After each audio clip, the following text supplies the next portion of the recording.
there are given themes, and this is what the hexagrams are about. This was the genius of the Chinese, to realize that time has elements.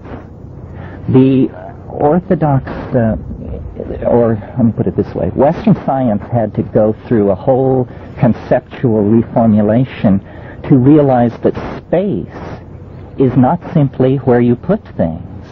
That's how space is treated in Newtonian dynamics, and up until Einstein, it's just the necessary dimension for three-dimensional description. But then Einstein said, well, no, space is a thing affected by magnetic fields, torqued in the nearby vicinity of a star. And so then this notion that it was a thing and that it could have various properties of curvature became allowable. Now, what I'm suggesting is that time has elements, 64 of them, as a matter of fact. And the formulators of the I Ching simply, by stilling the heart, by eliminating noise from the body, were able to see these states, which we could call quantum mechanical, but since they are not material, we don't need to invoke the holy god of quantum mechanics to bless this effort. Anyway, whatever these things are, and in whatever dimension they exist, you could think of them more, I think of them more like Platonic archetypes. The way in which they interpenetrate three-dimensional being is what gives three-dimensional being its primary qualities. The qualities of color, of tone, of emotion, of feeling, all of the descriptive qualities that science has left out and called epiphenomenal and subjective, but which are the things we all experience. You know, what science has achieved is a tremendous devaluation of primary experience. And what this notion is trying to say is that there is possible a physics of experience, an understanding of history that will make it coherent, so that the coherency which we know must be resident in the universe is no longer a value dark dimension to us. The order becomes visible. Now, how does this work? I always use this rather idiotic example, but it amuses me.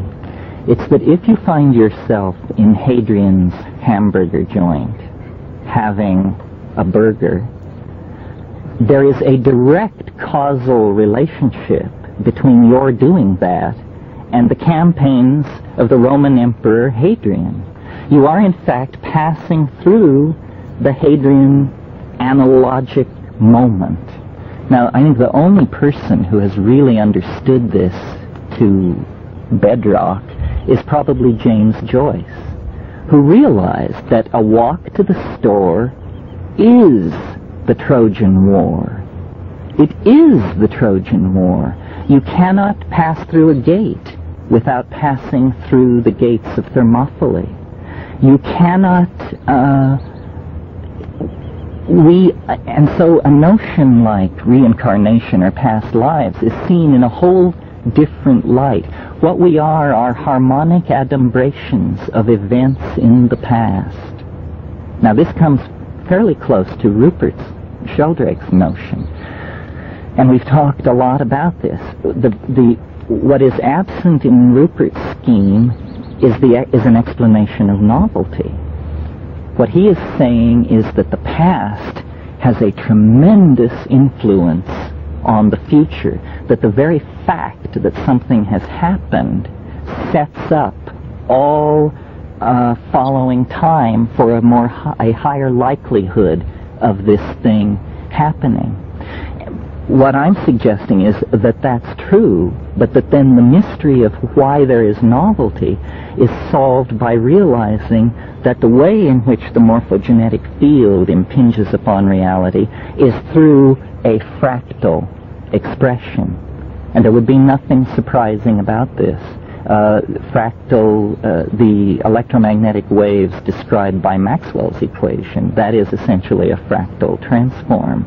It is how waves work. So, another way of thinking about this notion that we are adumbrations of larger historical epochs is the aphorism, Rome falls 9 times an hour.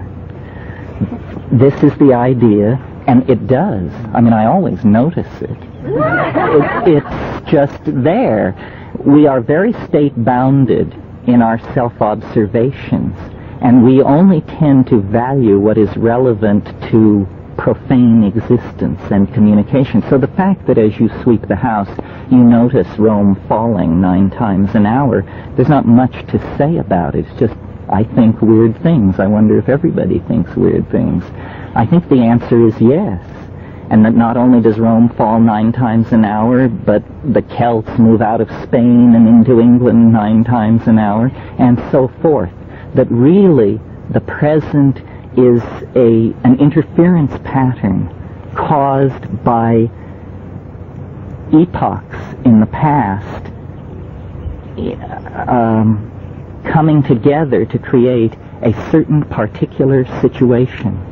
So what has been happening since 1945, since the dawn moment over Hiroshima, is that the entire history of the universe is being recapitulated. Now, it has many cycle levels of cyclic expression. On one level, the first land animals have yet to appear. We are truly in the inchoate darkness. On the level of the 4,306-year cycle, we are deep in the Dark Ages.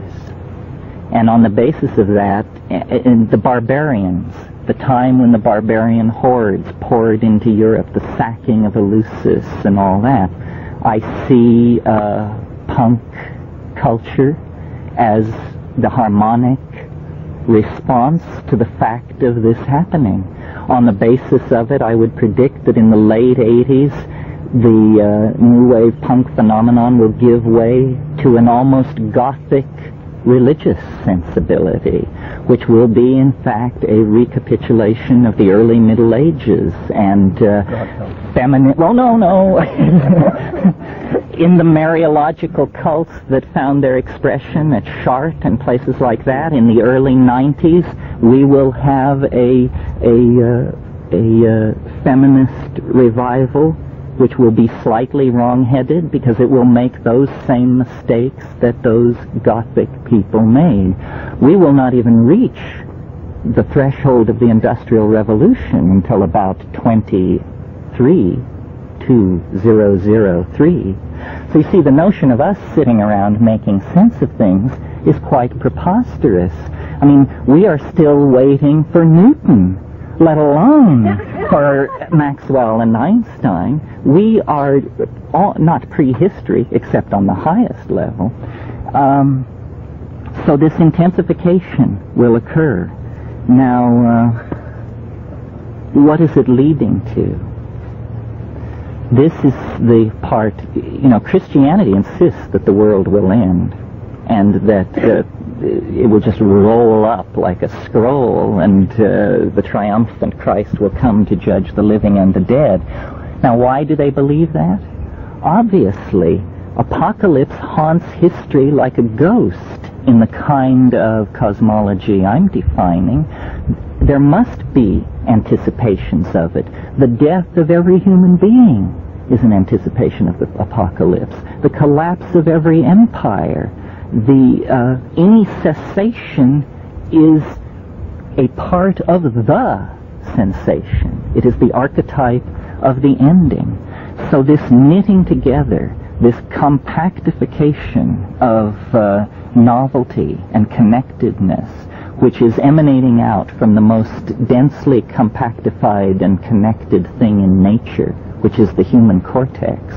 This is an interesting thing. We've worked so hard to move ourselves out of the center of the mandala.